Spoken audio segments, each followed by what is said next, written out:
One of the simplest and fastest ways to make your site more engaging to visitors is to add different media types, such as images and videos, or sometimes even documents to your site, so that when they're visiting, they're not just simply reading text, but also being engaged with other media types. So, I'm going to walk you through some basics of adding images, videos to your site, both from the web and from your own Google Drive and from your own computer as well. So the first thing I want to do is add a new blank page to work off of. So again, I'm going to go up to my Pages tab. I'm going to create a new page, and I'm going to title this Adding Media to Sites. It automatically takes me to my new page, and as soon as that's loaded up and ready, we can go ahead and start working. So again, on the right-hand side, you can click over to the Insert menu, and you will then see the different media types that you can add to your site listed here. But don't forget, you also, in any white part of the Google site, you can double click and you get your insert wheel to add different media types or even different content types to your site. So the first thing I'm going to do is go ahead and add an image. With images, you can either upload from your computer, or you can go ahead and do a Google search or pull from your own Google Drive or Google Photos to insert images into your site. So if I click on the upload option in my insert wheel, it lets me choose any image that exists out on my computer currently. So for example, I have this image, a screenshot that I took that I can upload to my Google site. I'm going to choose that. It takes a second to process, and then it's going to insert that image directly into my Google site. Once it fully processes, you'll see it kind of clears up, all the fuzziness goes away. You do have some options with images where you can crop the image. So if I click on the crop, I can then either use this slider bar to zoom in on parts of the image, or I could actually use the drag bar to resize. When I'm done, I can click on the check mark, and now I'm all cropped. If you do crop an image and you don't like what you did, you can uncrop simply by clicking on the other square. And then just like we showed in the other video, where you can add a link now to this image if you want it to launch out to a specific website. So if this were a picture of, for example, the Brain Pop characters, you could insert a link and you could link right out to the Brain Pop website right from that image. If I want to now add an image from the web rather than from one that resides in my computer, I simply double click in any white space on my site, go to the top images in the wheel, and now I can search the web. So if I wanted to look for Brain Pop, it pulls up a bunch of images from the web. Note, one of the most important things when searching for images through the different Google tools on your school-based Google account, you'll note that when you do that Google image search, it's going to only give you results that are labeled for commercial reuse with modification. So basically, for anybody that has any copyright concerns about images they're putting on their site, which you should be aware of, definitely, any of the images that come up in these search results are something that you can not only reuse, but you could also edit it, crop it, change it in any way. And they've been given a license that allows you to do that. So you're not going to face any copyright warnings for any of these images. I'm just going to choose my first image here. I'm going to click on the select button, and it's going to insert that image right in my site.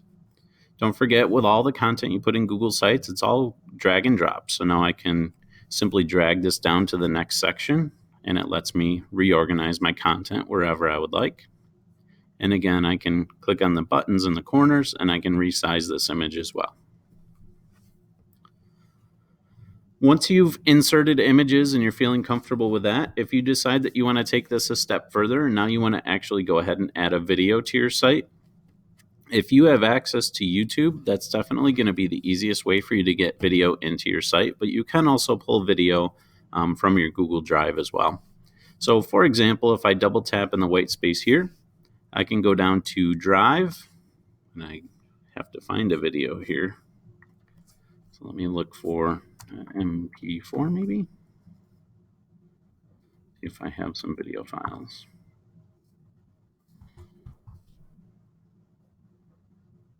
I may not have any in Drive right now. What I can do instead is I can go out and I could do, on the right hand side, I'm going to go to my insert menu. I'm going to click on YouTube. And now it's going to pull up a search menu for me to go ahead and search YouTube for a video. So I could type in my BrainPop theme.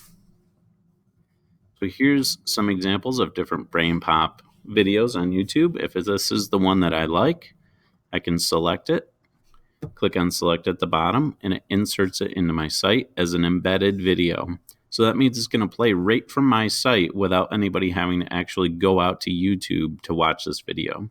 It's a really handy instructional tool if you plan to present information on a site in the future, or have your students do that.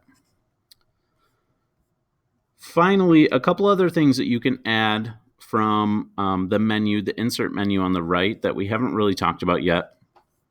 If you decide that you want to embed a Google Calendar into your site, say you have some important dates you want to share with students, or in their project they want to share some calendar dates on their page. Once you've created a Google Calendar, you can go over to the insert menu on the right and choose Calendar, and it's going to look on your account for any Google Calendars that you have access to, and it's going to go ahead and let you choose one of these calendars to embed into your Google site. So for example, I could choose any of these. I'm just going to choose my calendar. I'm going to click Insert. And now if I click on the preview at the top, we'll see what my page looks like. You'll see I have my first image I inserted. The second one that I inserted, this was the searched image from the web. The top one was from my computer. The YouTube video that I pulled in. And finally, my Google Calendar. By default, it goes to this agenda view, but your visitors can click over to the monthly and the weekly view, and any appointments or events that were on this calendar would display here on your website. Works very nicely and saves you a lot of time of trying to post any upcoming dates or any important dates to your site. If I exit my preview, the last thing that I want to show you how to insert into your site to kind of dress it up and make it more interactive and engaging is a Google map. For some research projects, it's great to show the part of the world that you're talking about right within your Google site. So in the insert menu on the right, if I go ahead and click where it says map, it's going to pull up a Google Maps search. So here I could look for Oneida, New York, which is my current location. I can take this map with this specific point searched on it, and I can drop a place mark to that spot. Or I can just go ahead, once I've searched a location, I can click on select at the bottom, and it inserts that map right into my Google site.